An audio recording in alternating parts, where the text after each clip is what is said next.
Hi there. Okay, it's National Poetry Month, and I'm sharing another poem with you. This one is one of my favorites. It's a beautiful poem by Gregory Corso, and it's entitled Marriage. And I've changed my thing a little bit. I don't have to hold my phone, so I'm going to read it a little bit more. Okay, it's called Marriage by Gregory Corso. Happy National Poetry Month. Should I get married? Should I be good? Astound the girl next door with my velvet suit and Faustus hood? Don't take her to movies, but to cemeteries.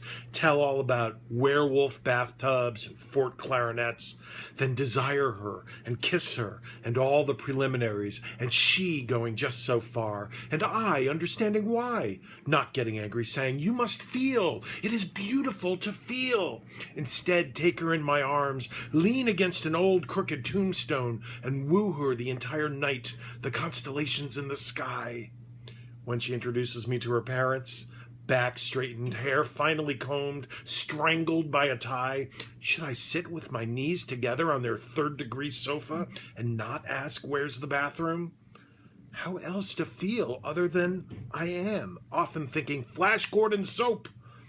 Oh, how terrible it must be for a young man seated before a family and the family thinking, "We never saw him before. He wants our Mary Lou." After tea and homemade cookies, they ask, "What do you do for a living?" Should I tell them? Would they like me then? Say, "All right, get married. We're losing a daughter, but we're gaining a son." And should I then ask, where's the bathroom? Oh God, and the wedding. All her family and her friends, and only a handful of mine, scroungy and bearded, just wait to get at the drinks and the food. And the priest, he looking at me as if I masturbated, asking me, "Do you take this woman for your lawful wedded wife?" And I, trembling what to say, "Pie glue!" I kiss the bride, all those corny men slapping me on the back. "She's all yours, boy!" Ha ha ha! And in their eyes you could see some obscene honeymoon going on. Then all that absurd rice and clanky cans and shoes. Niagara Falls. Hordes of us, husbands, wives, flowers, chocolates, all streaming into cozy hotels, all going to do the same thing tonight.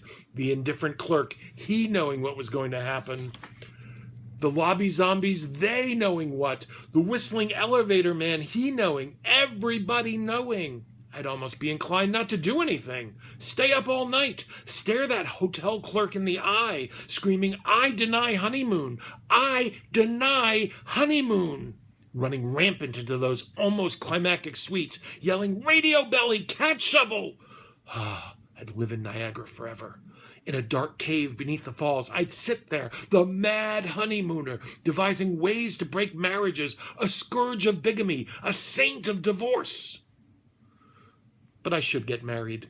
I should be good. How nice it'd be to come home to her and sit by the fireplace, and she in the kitchen, aproned, young and lovely, wanting my baby and so happy about me. She burns the roast beef and comes crying to me. And I get up from my big papa chair, saying, "Christmas teeth, radiant brains, apple deaf." God, what a husband I'd make. Yes, I should get married. So much to do.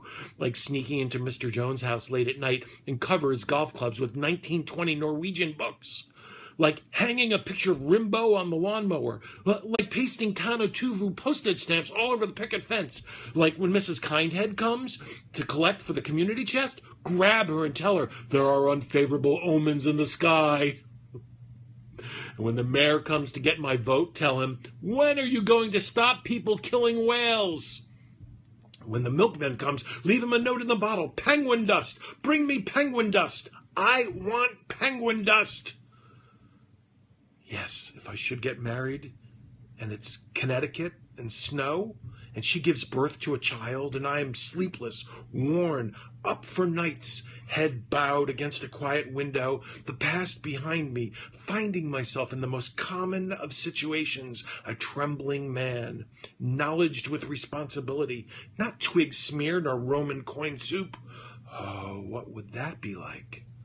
Surely I'd give it for a nipple, a rubber Tacitus, for a rattle, a bag of broken Bach records, tack Della Francesca all over the crib, sew the Greek alphabet on its bib, and build for its playpen a roofless Parthenon. No, I doubt I'd be that kind of father.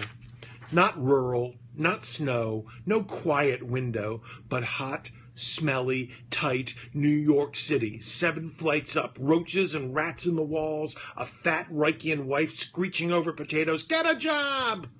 and 5 nose-running brats in love with Batman, and the neighbors all toothless and dry-haired, like those bahag masses of the 18th century, all wanting to come in and watch the TV. The landlord wants his rent. Grocery store, Blue Cross, gas and electric, Knights of Columbus. Impossible to lie back and dream telephone snow, ghost parking. No, I should not get married. I should never get married. But imagine if I were married to a beautiful, sophisticated woman, tall and pale, wearing an elegant black dress and long black gloves, holding a cigarette holder in one hand and a highball in the other. And we lived up in a high penthouse with a huge window from which we could see all of New York and even farther on clearer days.